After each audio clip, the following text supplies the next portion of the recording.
हल्द्वानी में पूर्व केंद्रीय सशस्त्र पुलिस बल क्रामिक संगठन की ओर से नगर निगम सभागार में बैठक की गई, जिसमें सरकार की ओर से चलाई जा रही अलग अलग योजनाओं के बारे में बताया गया। साथ ही सैनिकों के हित में चल रही योजनाओं के बारे में जानकारी दी गई। इस दौरान retired deputy commandant DS Bohra ने कहा कि हमारी बैठक का मुख्य उद्देश्य है सभी रिटायर्ड सैनिकों को बराबरी का हक मिले।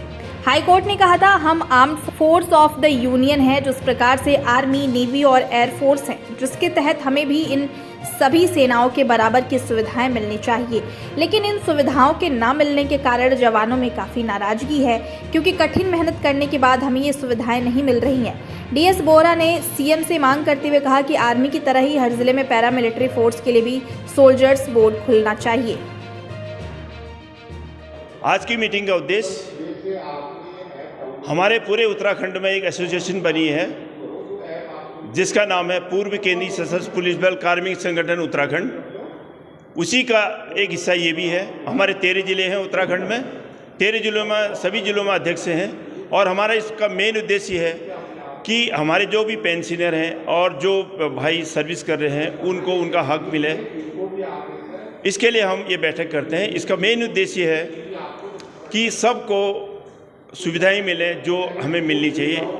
11 जनवरी 2023 का हाईकोर्ट का ये फैसला आया है कि हम armed force of the union है, उसी प्रकार से जैसे नेवी, आर्मी और एयरफोर्स है, इसलिए हमें आर्मी की तरह ही सुविधाएं मिलनी चाहिए या उसके समकक्ष सुविधाएं मिलनी चाहिए। जैसे हमारे पास आईटीबीपी चाइना और तिब्बत बॉर्डर को कवर करती है, बीएसएफ पाकिस्तान और बांग्लादेश बॉर्डर को कवर करती है, एसएसबी नेपाल बॉर्डर को कवर करती है, सीआरपीएफ आंतरिक सुरक्षा ड्यूटी को कवर करती है, और सीआईएसएफ विभिन्न इंस्टॉलेशन महत्वपूर्ण जगह जैसे एयरपोर्ट है, मिलिट्री इंस्टॉलेशन है, बड़े बड़े पुल हैं, बड़े बड़े इंस्टॉलेशन को कवर करती है।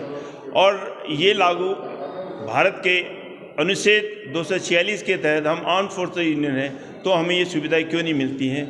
हमें इलेक्शन ड्यूटी में भी जाना पड़ता है, देश के अंदर कहीं भी जो भी बाढ़ या ऐसी स्थिति आ जाती है वहाँ भी हमें जाना पड़ता है।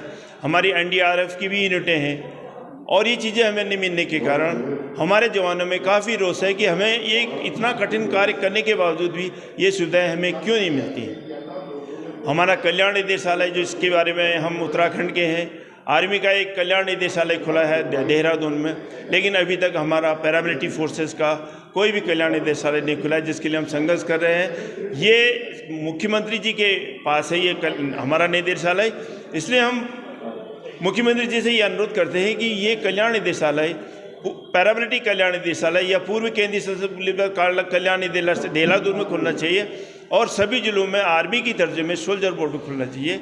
ये हम उनसे आशा करते हैं। जय हिंद, जय भारत।